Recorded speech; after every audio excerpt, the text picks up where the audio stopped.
A graça e a paz de Jesus, igreja. Que privilégio nós estarmos aqui reunidos hoje para cultuarmos o Senhor e para agora sermos exortados pela palavra de Deus. Eu convido você a abrir a palavra de Deus comigo no Evangelho segundo Marcos. Evangelho de Marcos, capítulo 10, a partir do versículo 32. Evangelho de Marcos, capítulo 10, a partir do versículo 32. Hoje nós continuamos a nossa série de mensagens no livro de Marcos. Júnior, você pode abaixar um pouco para mim, porque eu falo alto e eu não quero acordar ninguém. Então, eu não quero nem assustar ninguém. Daqui a pouco eu dou um grito aqui, né? Tem crianças aqui, então a gente tem que tomar cuidado. Marcos capítulo 10, a partir do versículo 32. Então nós continuamos hoje a nossa série de mensagens no livro de Marcos, de onde nós paramos na última semana. Eu creio que todos acharam. Diz assim a palavra de Deus: eles estavam subindo para Jerusalém e Jesus ia à frente. Os discípulos estavam admirados, enquanto os que seguiam estavam com medo. Novamente ele chamou à parte os 12 e lhes disse o que haveria de acontecer. Estamos subindo para Jerusalém e o Filho do Homem será entregue aos chefes dos sacerdotes e aos mestres da lei. Eles o condenarão à morte e entregarão aos gentios, que zombarão dele, cuspirão nele, o açoitarão e o matarão. 3 dias depois ele ressuscitará. Nisso Tiago e João, filhos de Zebedeu, aproximaram-se dele e disseram: Mestre, queremos que nos faça o que vamos te pedir. O que vocês querem que eu lhe faça? Perguntou ele. Eles responderam: permite que na tua glória nós nos assentemos um à tua direita e outro à tua esquerda. Disse-lhe Jesus: vocês não sabem o que estão pedindo. Podem vocês beber o cálice que eu estou bebendo e ser batizado com o batismo que estou sendo batizado? Podemos, responderam eles. Jesus lhes disse: vocês beberão o cálice que eu estou bebendo e serão batizados com o batismo que eu estou sendo batizado, mas assentar-se à minha direita ou à minha esquerda não cabe a mim conceder. Estes lugares pertencem àqueles para quem foram preparados. Quando os outros 10 ouviram essas coisas, ficaram indignados com Tiago e João. Jesus os chamou e disse: vocês sabem que aqueles que são considerados governantes das nações dominam e as pessoas importantes exercem poder sobre elas. Não será assim entre vocês. Ao contrário, quem quiser tornar-se importante entre vocês deverá ser o servo, e quem quiser ser o primeiro deverá ser o escravo de todos. Pois nem mesmo o Filho do Homem veio para ser servido, mas para servir e dar a sua vida em resgate por muitos. Palavra de Deus. Senhor, nós te clamamos agora, ó Pai, que o Senhor venha abrir o nosso entendimento, os nossos olhos, os nossos ouvidos, a nossa mente, para que nós possamos ver, ouvir e compreender a sua palavra. E que a tua palavra venha transformar a nossa vida. Em nome de Jesus. Amém. Amém. Nós estamos aqui agora no capítulo 10, quase no final aqui do capítulo 10. E essa é a terceira vez que Jesus ele vai predizer a sua morte. É o terceiro anúncio da morte de Jesus. Por 3 vezes, essa é a terceira delas, ele avisa daquilo que vai acontecer com ele quando ele chegar em Jerusalém.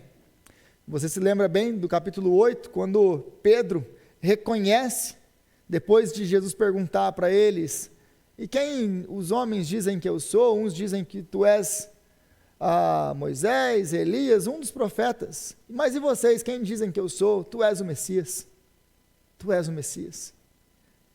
Aí, a partir dessa confissão de Pedro, no versículo 32, nós temos que Jesus agora começa a ensiná-los o que é ser Messias?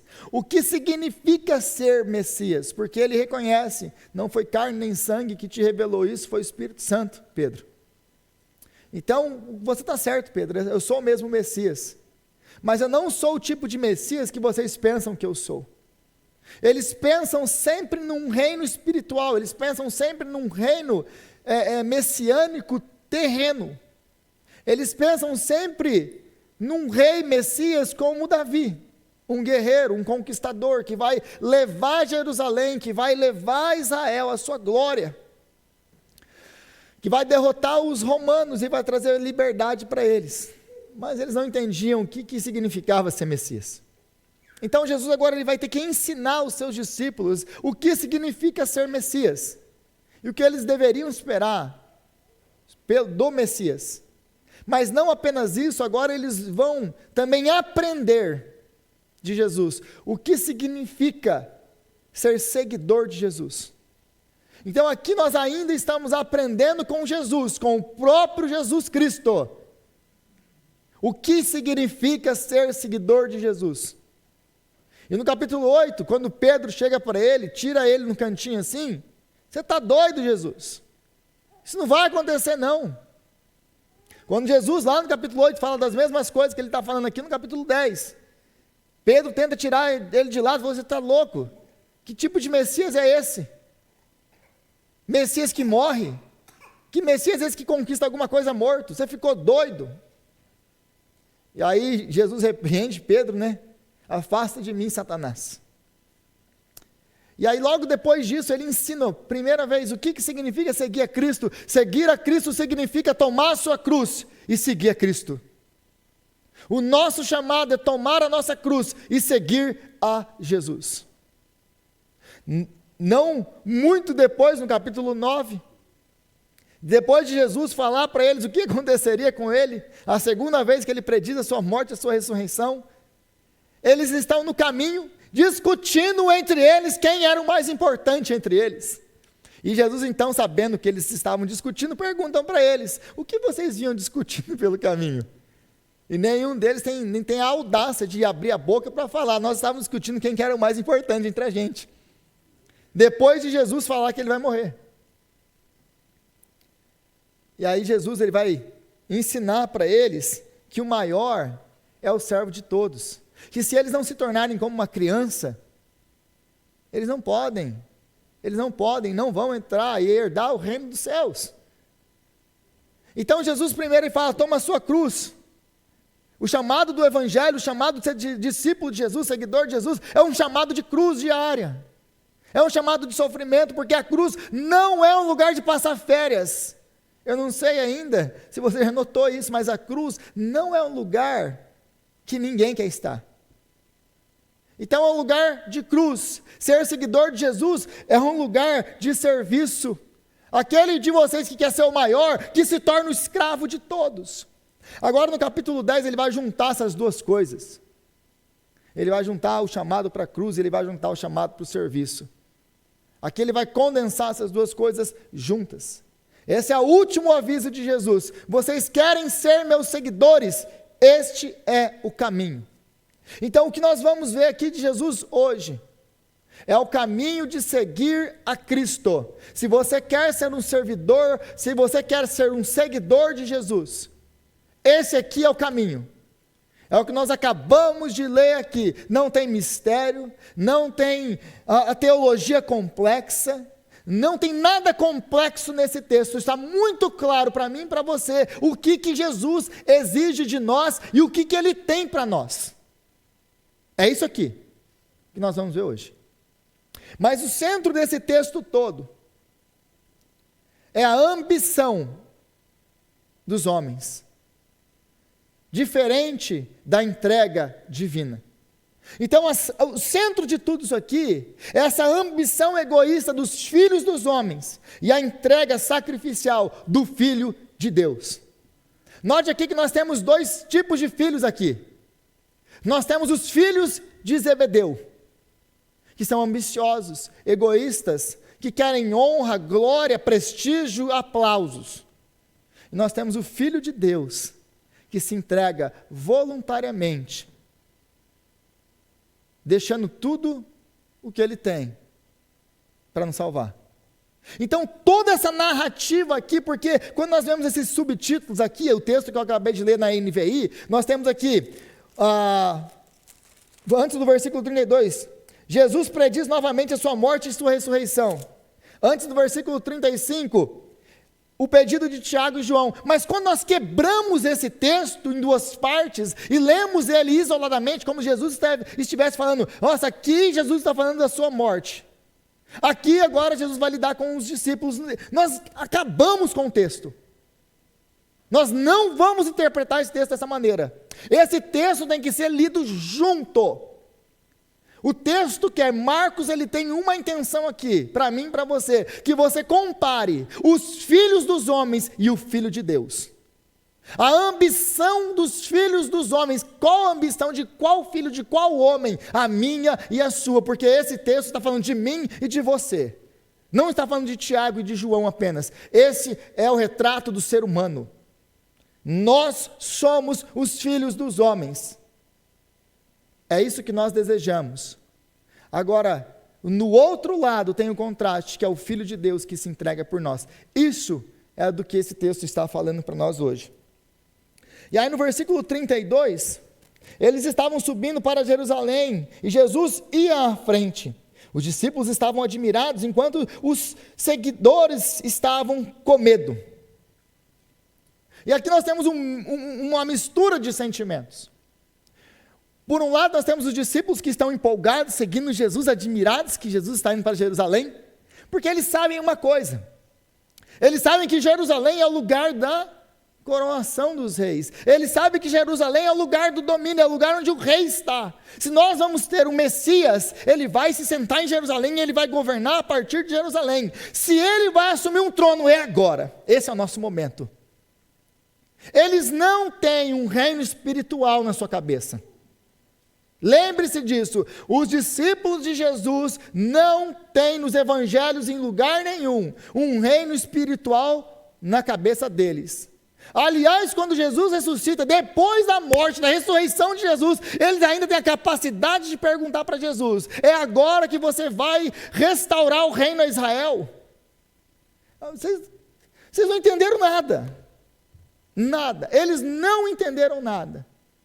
É só depois da vinda do Espírito Santo, de muito sofrimento, que eles vão começar, a ficha vai começar a cair. Acho que agora a gente começou a entender o que está acontecendo aqui. Eles não entenderam nada. Então, eles estão entusiasmados com ir para Jerusalém, porque eles pensam, não, agora é o momento. Agora é o momento. Agora, por um outro lado, nós temos os seguidores ali, as pessoas que estão indo para Jerusalém para adorar, na festividade da Páscoa. E eles estão com medo, porque eles sabem que para um rei se levantar, outro tem que cair. Eles sabem que aquilo significa embate com os fariseus, com os sacerdotes, com os saduceus do templo. Eles sabem que eles vão ter que enfrentar lutas. Então tem gente com medo, tem gente entusiasmada, porque não, se Jesus fez tudo aquilo, ele tem todo esse poder aí, nós temos certeza de que ele vai matar todo mundo aí, o negócio vai ficar bom para o nosso lado. Então é isso que está na cabeça deles. Quando você vê que a pergunta de Jesus, ou de Tiago e João para Jesus, falando assim, olha, Jesus, deixa a gente sentar na sua direita, na sua esquerda, na sua glória. Eles não estão pensando em glória como eu e você pensam em glória. Quer dizer, pelo menos deveríamos pensar em glória dessa maneira, né? Porque ainda tem muita gente pensando em glória nesse mundo. Mas Jesus está falando de uma glória e eles de outra glória. Eles estão pensando que eles vão chegar em Jerusalém, Jesus vai dominar tudo e Jesus vai se assentar no trono e vai ser aclamado rei de Israel. Vocês querem uma prova disso? O próximo capítulo, capítulo 11. O que é o capítulo 11? A entrada triunfal de Jesus. Hosana ao rei, ao filho de Davi. Chegou o Salvador, ele vai ser entronizado como Salomão foi, andando na mulinha do seu pai e se tornou rei de Israel. Agora é o momento de Jesus. Só que aí depois que acaba a procissão dele ali, ele vai embora e nada acontece. E aí eles ficam lá, e aí, e agora? Vai acontecer ou não vai acontecer? Então eles têm essa mente, para eles, o que está acontecendo aqui é que Jesus ele vai ser coroado em Jerusalém. Essa é a visão que os discípulos têm do que está acontecendo aqui, nesse texto. E agora o outro lado das pessoas com medo é porque vai ter morte, vai ter luta, vai ter oposição, vai ter guerra. Então é por isso que nós temos um povo aqui com medo, outro povo que está alegre aqui, porque pensa que agora vai chegar a hora deles. É isso que está acontecendo nesse texto aqui. Agora, versículo 33 ainda, Jesus diz: estamos subindo para Jerusalém, e o Filho do Homem será entregue aos chefes dos sacerdotes, aos mestres da lei, e eles o condenarão à morte, e entregarão aos gentios, que zombarão dele, cuspirão nele, o açoitarão e o matarão. 3 dias depois ele ressuscitará. Meus irmãos, a minha pergunta para vocês é: tem alguma coisa muito obscura aqui para se entender? Tem alguma parábola aqui? Tem alguma coisa que é difícil demais para alguém entender aqui? Se eu chegar e falar para vocês: olha, meus irmãos, eu vou ser preso amanhã, e eles vão me jogar na cadeia, e vão me açoitar, e vão me matar. É difícil de entender isso? Vocês vão pelo menos ficar preocupados com a minha sanidade mental, né? Ou vão ficar: o Rodrigo está passando por alguma coisa que a gente não está sabendo, né? Porque ele sabe que ele vai ser preso amanhã. Ou ele fez alguma coisa que ele sabe que vai ser preso. Mas é difícil de entender essa mensagem?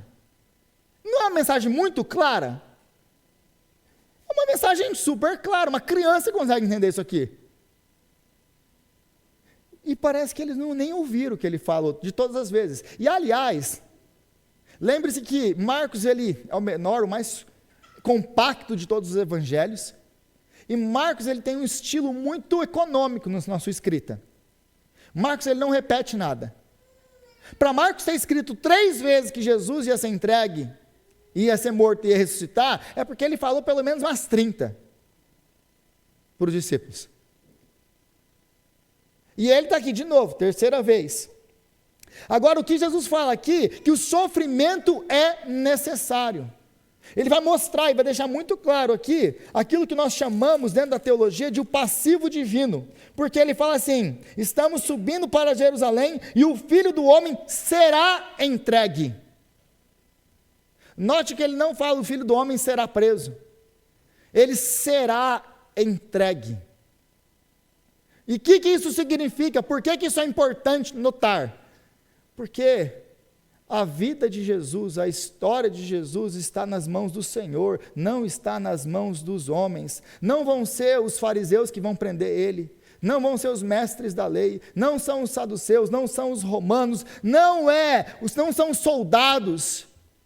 Jesus, ele não está debaixo da autoridade de ninguém, senão do Pai. Ele vai ser entregue pelo Pai para cumprir com o chamado que ele tem, com a obra que Deus tem para ele. Então, ao prever os seus sofrimentos, Jesus, ele vai deixar claro que os seus sofrimentos não são coincidência, que os seus sofrimentos não estão acontecendo por um acaso, que os seus sofrimentos não é porque Deus não sabe o que fazer e pegou isso de surpresa, agora ele está preso, coitado de Jesus. Não. Deus, desde antes da fundação do mundo, ele já tinha preparado esse momento para o seu filho.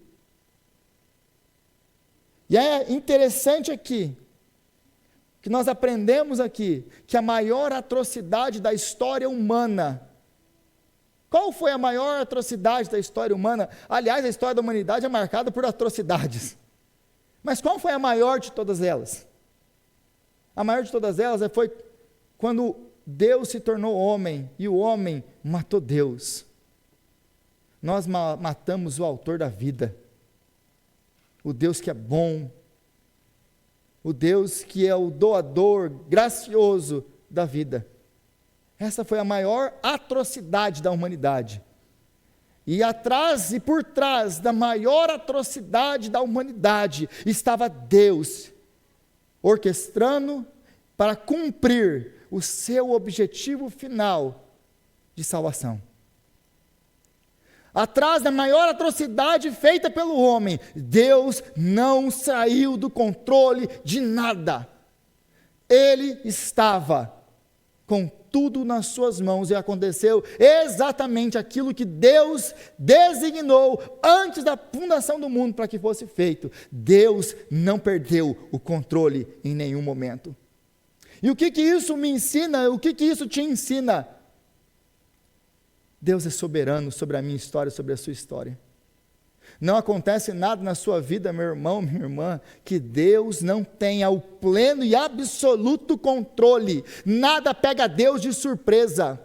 Nós estamos passando por um momento muito difícil com relação agora a tudo que está acontecendo com a imigração. Mas nada disso pegou Deus de surpresa. Aliás, o presidente que está governando atualmente foi colocado naquela cadeira porque Deus o colocou naquele lugar, porque é Ele quem coloca reis, é Ele quem destitui reis, é Ele que coloca e é Ele que tira, Ele é o Senhor. Então a sua história não está nas mãos do acaso, da sorte, do azar. Existe um Deus soberano no céu, e não importa quem esteja na cadeira de presidente desse país, porque ele é só um homem. Mas nós servimos e adoramos um Deus, que é de eternidade em eternidade é Deus, e não há outro. Que não existe nome acima do nome desse Deus. Que controla absolutamente todas as coisas. Que não apenas conhece todas as coisas, mas controla absolutamente todas as coisas. E como que tudo isso afeta a sua e a minha vida? Meu irmão, se isso não te traz paz, confiança, nada mais vai trazer. Porque nós temos do nosso lado, a minha vida, a sua vida, está nas mãos de um Deus, que não apenas conhece todas as coisas, Ele pode todas as coisas. E nada acontece com você, se Deus não permitir que aconteça. E se Ele permitir acontecer, Ele tem um propósito na sua vida, e não é te destruir, é te transformar, é te trazer redenção, porque a maior atrocidade da história humana, que foi a cruz, é também o maior evento de salvação da humanidade. Deus é mestre em transformar situações caóticas, situações em que nós olhamos e pensamos, Deus, não tem como sair nada de bom de tudo isso que está acontecendo. Aos nossos olhos não, mas o Senhor é mestre em transformar situações como nós estamos vivendo hoje, em grandes vitórias para o seu povo. Esse é o nosso Deus. Então, meu irmão, descanse no Senhor, Ele é o nosso refúgio, Ele é o nosso abrigo, Ele é o nosso consolo, Ele é o nosso sustentador, Ele é o nosso Deus. E a sua vida está escondida nas mãos desse Deus, e das mãos dEle ninguém tira. Ninguém tira. Agora, a partir do versículo 35 ao 40, nós temos aí esse pedido desses filhos de Zebedeu. E eles pedem então, Tiago e João, filhos de Zebedeu, aproximaram-se de Jesus, mestre, queremos que nos faça o que nós vamos te pedir. Gente, só de olhar para isso aqui, me dá vontade de rir, e dá vontade de bater nele, só de falar assim com Jesus, é uma mistura de sentimento. Quem somos nós para falar com o Senhor desse jeito? Nós queremos que o Senhor faça alguma coisa que você não negue aquilo que Ele já te pedir. Ó Deus, eu vou te pedir uma coisa agora, e você não ousa negar o que eu estou te pedindo. Não dá vontade de bater neles? Com quem vocês pensam que estão falando? Eu fico irado só de ler isso aqui. Vocês têm que ver eu ler na Bíblia, gente. Eu tenho que parar às vezes, eu tenho que me recompor para voltar a ler. O que vocês querem?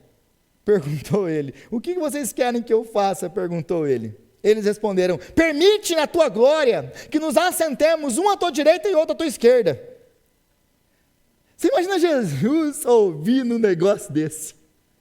Jesus, ele é muito, gente, mas Jesus é muito misericordioso. Mas pensa num homem bom. Pensa num Deus paciente que nós temos. Porque nós somos esse povo que chega com esse tipo de oração aqui, ó. Que pede umas coisas que eu vou falar para você, que dá vontade de matar o peão na hora que você escuta. Mas Deus é gracioso. O que vocês querem que eu faça para vocês? Aí Jesus responde, vocês não sabem o que vocês estão pedindo. Por acaso vocês podem beber do cálice que eu estou bebendo e ser batizado no batismo que eu vou ser batizado? Qual é a resposta deles? Ô Senhor, mata eles. Podemos sim. Mas por que eles respondem podemos sim? Porque mais uma vez eles pensam que eles estão indo para Jerusalém e vão lá lutar. É igual o Pedrão pegando a espada lá e querendo cortar a cabeça dos caras. Eles pensam que é isso que eles vão fazer em Jerusalém. Nós podemos sim, nós vamos morrer por você. Vai nada. Vai nada. Aí Jesus fala, realmente vocês vão sofrer. Vocês vão sofrer mesmo, vocês vão beber do cálice que eu vou beber, mas não da maneira com que eu vou beber, porque a maneira com que eu vou beber é uma maneira de redenção salvífica para vocês. Vocês vão beber porque vocês são meus seguidores, os meus seguidores vão passar por esses sofrimentos mesmo. Vocês estão certos nisso.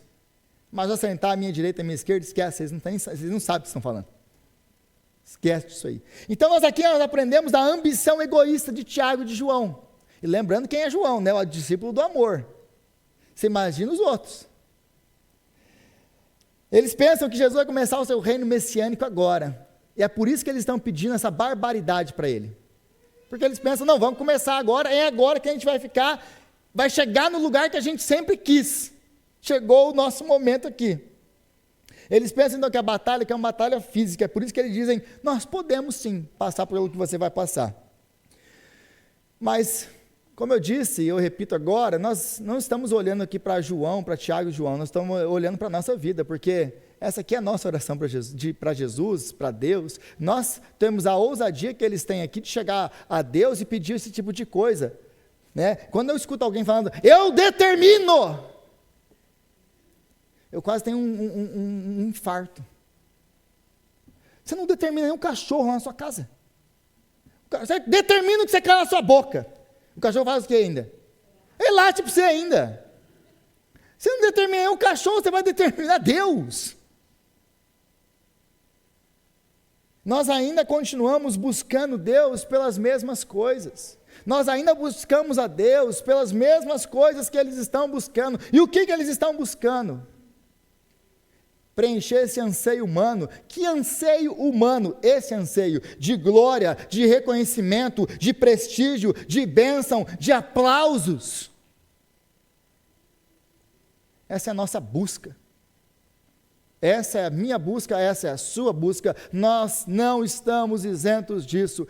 Tiagos e Joãos. Isso aqui sou eu e você. É uma busca por um cristianismo de privilégios. Um cristianismo que, em vez de ser chamado à abnegação e ao serviço, é um chamado ao trono e a ser servido. Esse é o chamado e esse é o cristianismo que nós temos vivido no nosso tempo. Nós continuamos pedindo as mesmas coisas. A gente condena aqui, nossa, como Tiago e João podem pedir uma coisa dessa? A gente faz as mesmas orações de maneira diferente, mas nós fazemos as mesmas orações. A mesma coisinha. Isso vai mostrar muito, revelar muito do nosso coração. Mas também vai revelar muito das nossas expectativas e das nossas decepções com o Senhor. Sabe por quê? Porque nós ficamos convencidos pela teologia, essa teologia satânica da prosperidade, e pelos nossos amigos coaches, que você está aqui hoje para ser feliz, para ser abençoado, e você está aqui na igreja hoje porque Jesus tem um grande plano para a sua vida, aqui, agora, nesse mundo, e o que Ele mais quer para você é que você seja feliz, rico, próspero, e que não passe nenhum tipo de perrengue. Nós ficamos convencidos dessas realidades. Sabe qual que é o problema? Nós criamos essas expectativas aqui, erradas, de glória, bênção, aplausos, de reconhecimento desse mundo, só que essas coisas não acontecem. E quando essas coisas não acontecem, a gente fica decepcionado com Jesus. E deixa eu te falar uma coisa, a culpa disso é minha e é sua. Nós nos decepcionamos com Jesus porque nós criamos expectativas erradas sobre o nosso chamado, sobre o que Jesus nos chamou para fazer. Mas, meus irmãos, deixa eu lembrar vocês de uma coisa. Assim como eu fiz uma pergunta, é difícil de entender esse texto aqui? Não. Mas esse texto aqui não foi escrito para Tiago e João, ele foi escrito para mim e para você. Esse aqui é o chamado do Evangelho, para mim e para você. É difícil de entender? E vocês falaram que não. Então por que nós ainda continuamos orando igual eles?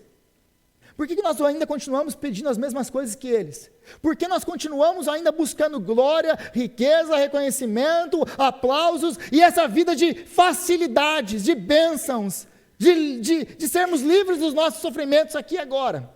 Aí a gente escuta umas porcaria na internet de uns influencers que não sabe nada de Deus, falando assim, mas Jesus não te faz feliz. Por quê? Olha a sua vida. Um imbecil que fala um negócio desse na internet, ele não entendeu nada de Bíblia, nada do cristianismo, e nada, absolutamente nada, do que é ser seguidor de Jesus.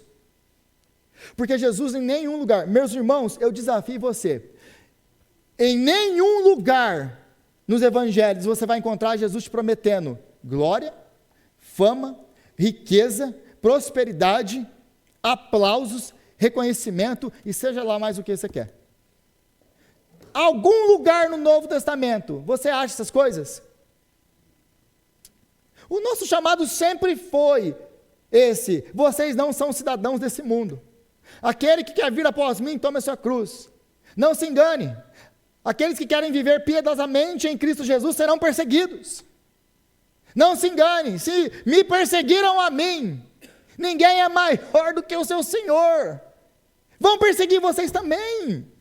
Essa é a realidade do Novo Testamento, e a gente está todo dia buscando bênção. Da onde que veio isso?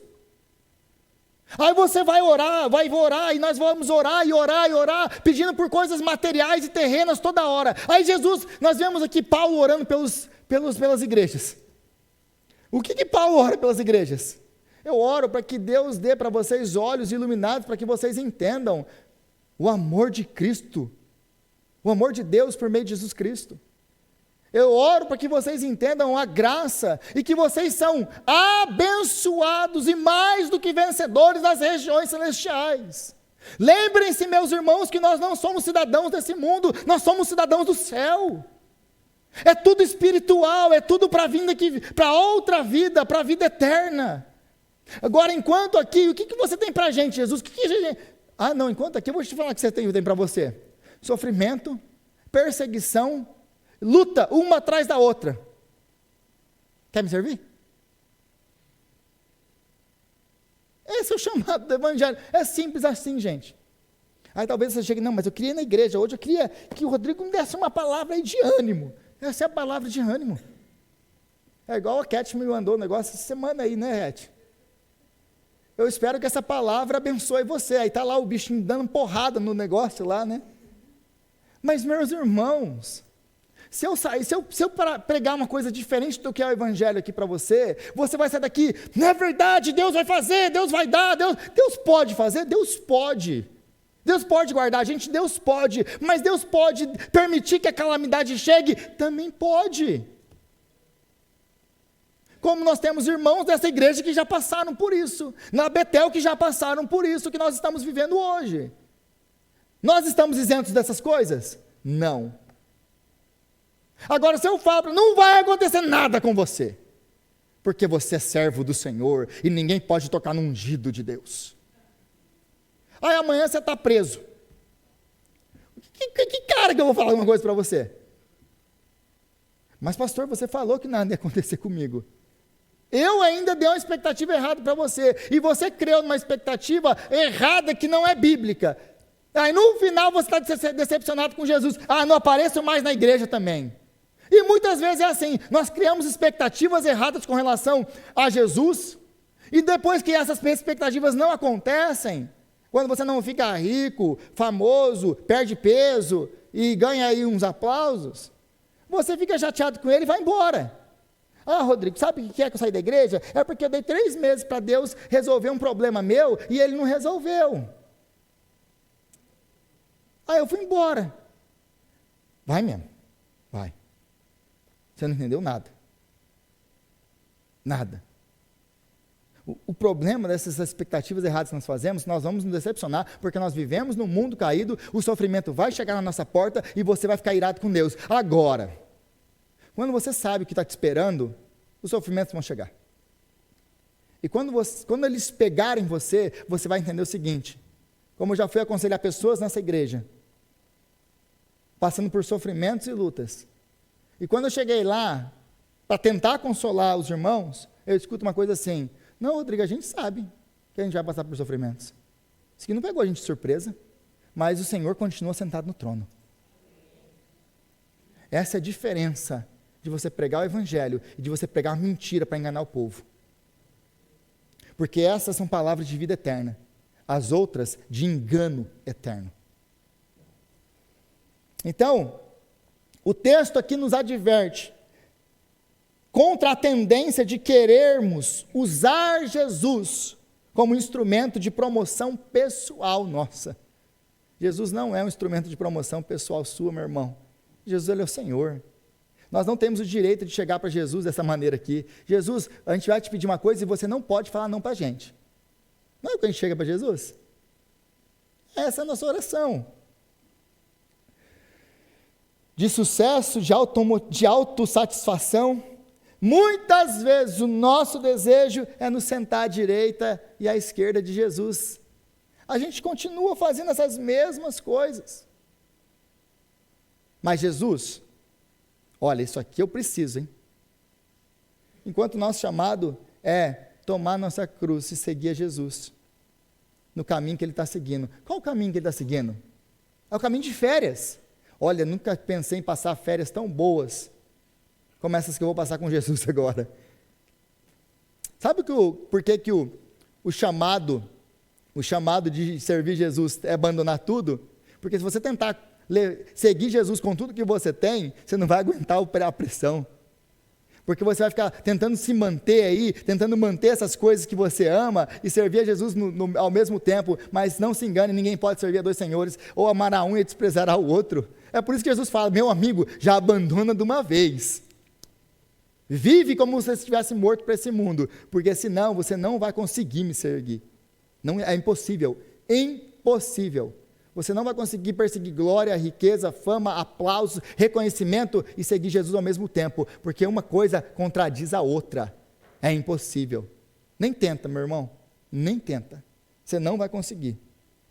Então, o nosso chamado não é para sermos servidos, é para servir. Olha o que Jesus termina, versículo 45, pois nem mesmo o Filho do Homem veio para ser servido. Por que você está tentando ser servido até hoje? Aí vem para a igreja, aí senta aí, não trabalha, e dá trabalho, porque crente que não trabalha dá trabalho. E aí fica aí. Por quê? Porque não entendeu o evangelho ainda. Meus irmãos, quando você começar a servir os outros, você vai ver que o tamanho dos seus problemas vão ficando. Quando você começar a ouvir os problemas dos outros, a atender as pessoas, a lutar pelos outros, você vai vendo o quanto os seus problemas são pequenos. O nosso chamado é para servir, não é para ser servido. E a igreja ficou convencida que nós temos que ser servidos. É por isso que a gente está nessa decadência que a gente está na igreja, que cada um por si, Deus por todos. Já ouviram isso? Quando era menino era isso. Mas como que vai funcionar? Cada um por si, Deus por todos. É como a igreja tem vivido hoje, cada um por si, Deus por todos. Porque ninguém tem tempo para ninguém quer servir ninguém quer ajudar nada, mas ai de mim, se eu ligar para o pastor ele não me atender. É assim que funciona. E lógico que o pastor tem que atender mesmo, ele é o escravo de todos, ele é o servo de todos. E eu estou ok com isso, e é assim mesmo que funciona. Mas esse não é o chamado do pastor da igreja, é o chamado de qualquer crente. É o meu chamado, é o seu chamado. E eu estou ok com isso porque eu sei quem eu sou em Cristo. Eu vou tomar a burdoada mesmo. Eu sign up para isso aqui. Não posso nem reclamar. Falar, Deus, o que o senhor está fazendo? Não. Mas você não queria ser meu seguidor? Toma a sua cruz, me segue. É verdade, Senhor. Foi para isso mesmo que eu assinei o negócio aí. Não tem nem o direito de reclamar. Eu não fui enganado. Eu não entrei nisso enganado. Mas talvez você tenha entrado. Nós fomos chamados para servir e não para ser servidos. Aí nós temos no versículo 41 a indignação dos outros discípulos. E é interessante aqui, o versículo 41, porque eles ficam indignados. Mas você acha que eles estão indignados aqui por quê? Porque eles, nossa, que absurdo, Tiago, João, como vocês puderam fazer um pedido desse? Jesus acabou de falar da sua morte, da sua entrega, e vocês estão aí, preocupados com posição no reino? É isso que os outros estão reclamando?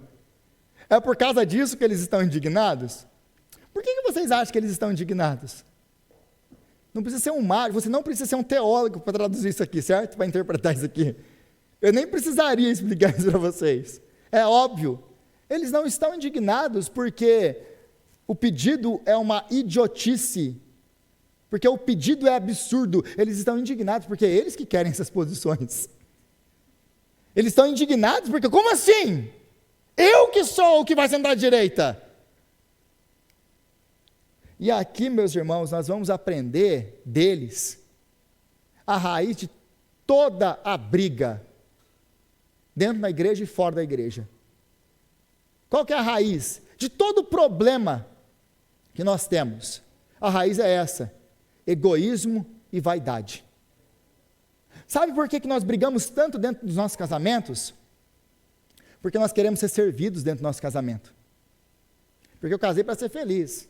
Se você não vai fazer feliz, vaza. Mas que eu tenho que pegar outro. Porque eu casei para ser servido. Mas se nosso chamado como cristão, como os nossos irmãos, é servir, quem dirá o nosso cônjuge? Você quer ver o seu casamento ser transformado? Entende uma coisa: você casou para servir o seu cônjuge. Isso vai resolver 99% dos seus problemas do casamento. Nós somos chamados para servir as pessoas. E nós não servimos porque nós somos egoístas e vaidosos. Porque nós queremos dar, nós vamos dar sanguessuga, dá-me. É um vácuo, é um aspirador. Aí você coloca isso dentro do casamento, 2 vácuos juntos, 2 aspiradores juntos dentro do casamento. Um vai completar o outro, certo? É um tentando sugar o outro. Não vai funcionar. Dentro da igreja e fora da igreja, o nosso problema é esse. Sabe qual que é o nosso problema dentro da igreja, quando nós brigamos com os nossos irmãos? Vaidade. É vaidade e egoísmo. Não reconheceu. Não me chamou de pastor. Gente, eu tenho mais o que fazer. Me chamou, desculpa, eu não te chamei de pastor. Eu sei que algumas pessoas, eu tenho um problema de reconhecer a autoridade. Eu sempre vou falar doutor, professor. Eu tenho um problema de chamar os outros pelo nome. Eu sei disso. Então, quando você está passando por isso, eu sei, eu entendo você. Mas se eu vou ficar triste, tem gente que fica, você não me chamou de doutor. Vai. Não me chamou de pastor. Você nasceu pastor? Eu sou um servo inútil do Senhor, só isso que eu sou. Não me chama de você, de Rodrigo, do que você quiser. Mas eu quero te chamar de pastor. Então me chama de pastor também, tá ok comigo. Mas a gente quer brigar por causa das nossas picuinhas, porque é vaidade, egoísmo. Eu tenho que ser reconhecido. Não, lá na igreja lá não tem os bancos que a gente coloca lá atrás, lá para eu ficar na frente das pessoas, e todo mundo... Patrick, eu acho que a gente tem que colocar um banco para você aqui, Patrick. Eu acho que não está sendo honrado o suficiente essa igreja. Vou colocar um banco para você aqui, um banco para o Dudu aqui. Dudu, semana que vem a gente vai colocar um banco para o Patrick aqui, um banco para o Dudu aqui. E puseram bala para o prefeito de Loa, a gente coloca um outro mais no meio.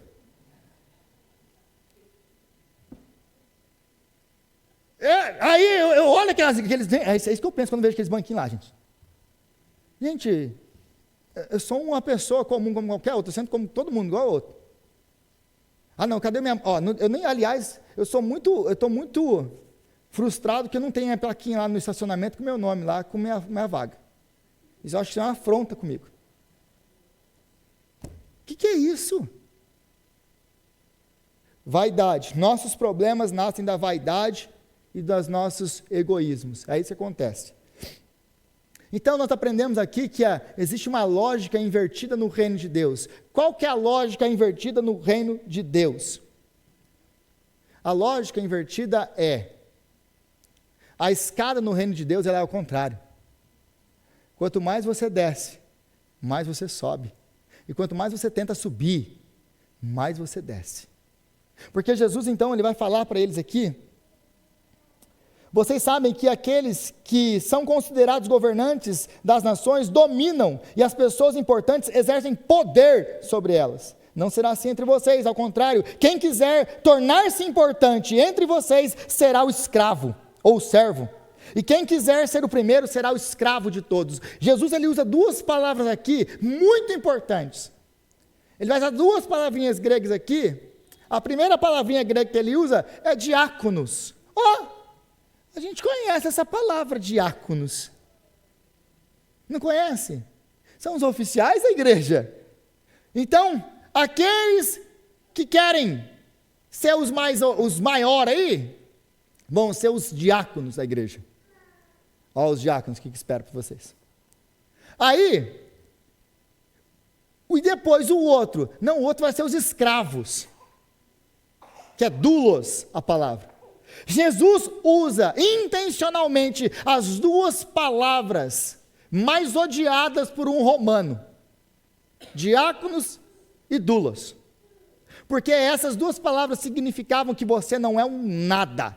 Que você não serve para nada, que você é um inútil, que você é ninguém. Numa sociedade que brigava por aparência, que brigava para mostrar, nossa, olha como eu sou importante. Uma sociedade que as pessoas iam de manhã na casa das pessoas importantes aplaudir elas. E aí elas iam para trabalhar, os caras iam aplaudindo no meio do caminho, para mostrar o quão grande essa pessoa era. Chamar uma pessoa de diácono, de doulos naquele tempo, de servo, escravo, é um absurdo. Jesus, você está falando que a gente vai se tornar servo e escravo? E a gente vai ser grande desse jeito? Perdeu o juízo, Jesus. Mas a matemática do reino é completamente invertida. Mais abençoado é o que dá do que o que recebe. Benditos são vocês quando perseguirem, quando forem atrás de vocês, porque vocês estão proclamando o meu nome. Benditos são vocês, louvem a Deus por causa disso. É uma matemática que não cabe para nós. Então, a matemática do reino de Deus é diferente. E aqui ele fala sobre poder e autoridade. Qual é a diferença entre poder e autoridade? O poder ele destrói com os relacionamentos, enquanto a autoridade é a única maneira com que você exerce liderança. Exemplo, se eu tiver que falar para alguém aqui na igreja, você faz isso porque eu sou o pastor da igreja e estou mandando você fazer isso. O que eu estou usando? Meu poder ou minha autoridade? Meu poder. O poder você ganha, você compra, você vai lá e faz uma faculdade, eles te dão ali, você tem poder. Mas toda vez que você tiver que usar o seu poder, faz porque eu estou mandando, eu sou o seu chefe, senão eu te mando embora. Toda vez que você tem que usar o seu poder, você vai destruir com os relacionamentos. A única maneira de você servir é com a sua autoridade.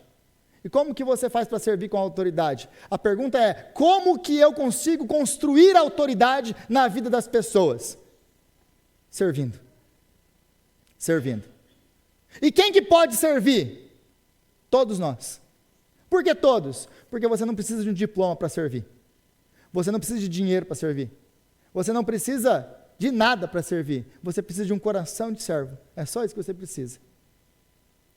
E se liderança é autoridade, eu desafio você a me mostrar alguém com maior autoridade na história humana do que Jesus Cristo. E a pergunta para você é, Jesus tinha algum poder político? Jesus tinha algum dinheiro?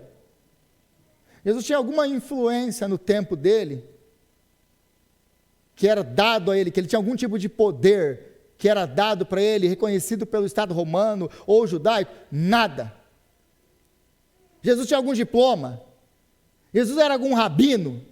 Nada. Então como que ele pode ser esse ser humano que dividiu a história em dois? Como que nós temos depois de Jesus, antes de Jesus? Como que nós fazemos para entender que hoje, depois de 2000 anos, que ele morreu e ressuscitou, você tem um bando de gente aqui hoje para escutar da palavra dele? O que ele fez para ter você aqui hoje? Te serviu. Esse é o segredo da autoridade. Como que você constrói a autoridade? Servindo. Você quer ser grande? Então sirva as pessoas. Então você vai ganhar o direito, não por poder, mas por autoridade, de você ser ouvido pelas pessoas. Jesus, ele ganhou esse direito, porque ele foi o que mais serviu. Jesus é o maior, porque ele é o que mais serviu.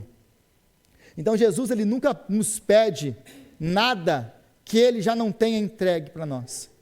Jesus nunca vai pedir para mim e para você nada do que ele já não nos tenha nos dado. Jesus aqui, ele não está filosofando, gente. Ele não está aqui jogando palavras ao vento. Não, muito maior é o que dá do que o que recebe. Não, vocês têm que ser servos. O maior entre vocês é aquele que serve. Jesus não está filosofando. Isso aqui não é poesia para Jesus. Jesus está falando apenas daquilo que ele está fazendo. Jesus está apenas falando dele mesmo. Maior é aquele que entrega. Ele é o maior, porque ele entregou tudo por nós. É por isso que nós estamos aqui hoje, essa noite. Jesus, então, ele não nos deu apenas um exemplo. Jesus não é um grande exemplo a ser seguido, porque depois de falar tudo aquilo que eu falei para vocês, se esse é o nosso chamado, e é muito simples o nosso chamado é tomar nossa cruz e seguir Jesus, é servir as pessoas, é saber e entender que nós vamos sofrer, mas que no meio dos nossos sofrimentos nós podemos contar com a presença maravilhosa do Senhor, que prometeu, que transformaria sofrimento em redenção. Esse é o nosso chamado. Tem alguma coisa difícil de entender aqui? Não. Esse é o nosso chamado. Aí eu falo para você, agora vai embora e vive assim. Quem é que pode? Porque eu não consigo viver dessa maneira. É simples demais, mas é impossível de viver assim. Mas Jesus, ele não é apenas um grande exemplo, porque se Jesus fosse apenas um exemplo a ser seguido, meus irmãos, pega as suas coisas e vai embora, porque ninguém é capaz de viver dessa maneira. Mas Jesus, porque ele não é um grande exemplo a ser seguido, ele é o poder para nós vivermos dessa maneira. Porque ele entregou a sua vida para nos dar o Espírito Santo, que agora habita em nós e nos capacita a viver como escravos e servos. Que nos capacita a tomar nossa cruz, que nos capacita a confiar no Senhor Jesus, que nos capacita a viver esse chamado impossível para nós. Porque nós somos Tiago e João, nós queremos aplauso. Mas Jesus nos chamou para o sofrimento. Nós não queremos isso, mas o Espírito Santo nos dá graça. Jesus não é apenas um exemplo, Jesus é o poder. É por isso que você e eu, nós temos que estar enraizados em Cristo Jesus. Porque todo aquele que não está em mim não dá fruto. Vocês não dão frutos. Se nós não estivermos colocados na videira, é impossível dar fruto. Você não faz isso, você não vive dessa maneira, no esforço próprio. É por isso que Jesus tinha que ter vindo. E ele, como ele diz aqui, mas para servir e dar a sua vida em resgate de muitos. Jesus veio para resgatar, para nos lavar, para nos purificar, para nos perdoar, para nos justificar, para que nós pudéssemos viver dessa maneira diante de Deus. Não é nós, o poder não está em nós. É ajoelhar todo dia e pedir, Deus me dá graça para viver isso aqui, porque eu não consigo, mas o Espírito Santo me capacita. Para encerrar, eu gostaria de encerrar com isso. Muitas vezes nós seguimos, abre aspas, Jesus, esperando reconhecimento, glória, soluções fáceis para os nossos problemas. No entanto, o nosso chamado passa inevitavelmente pelo caminho estreito da identificação com o sofrimento de Cristo, onde o medo não é anulado pela ausência da dor, mas pelo propósito soberano de Deus, que transforma sofrimento em redenção. Nossa caminhada de fé será tanto temor quanto de admiração, pois seguimos um Salvador que nos chama não ao trono, mas à cruz. e a ressurreição com Ele. Esse é o meu chamado, esse é o seu chamado nessa noite. Seguir a Jesus dessa maneira, sabendo que no final de uma vida cheia de altos e baixos e lutas, nós temos redenção com Ele, porque os nossos nomes estão escritos no livro da vida do Cordeiro. Senhor, nós te louvamos pela sua palavra, que é santa e que é maravilhosa. Oh Deus, nós te pedimos perdão por todas as vezes que nós criamos expectativas erradas com relação ao nosso chamado. Com relação, Deus, ao que o Senhor exige e quer de nós. Perdoa-nos, Pai. E dá-nos graça para viver esse chamado de tomar a nossa cruz e te seguir dia após dia. Porque nós não somos capazes de viver dessa maneira, Senhor. Nós confessamos diante do Senhor que nós somos egoístas e vaidosos. Que nós buscamos a nossa própria glória, o nosso próprio louvor, que nós buscamos ser reconhecidos pelos outros, que nós temos problema de dividir o nosso tempo, o nosso dinheiro, dividir a nossa vida com as pessoas, porque nós somos egoístas. Enquanto nós queremos usurpar e tomar dos outros, ó Pai, enquanto nós queremos que os outros nos sirvam, mas nós não queremos servir ninguém. Então, Pai, que o Senhor venha nos perdoar por isso, e que o Senhor venha nos dar graça, para viver essa vida sacrificial que Cristo nos ensinou, e não apenas nos ensinou, mas nos deu o poder para viver, através da sua morte e da sua ressurreição. Deus nos dá graça para viver o que nós aprendemos aqui hoje, através da sua palavra. É a nossa oração em nome de Jesus, o nosso Senhor.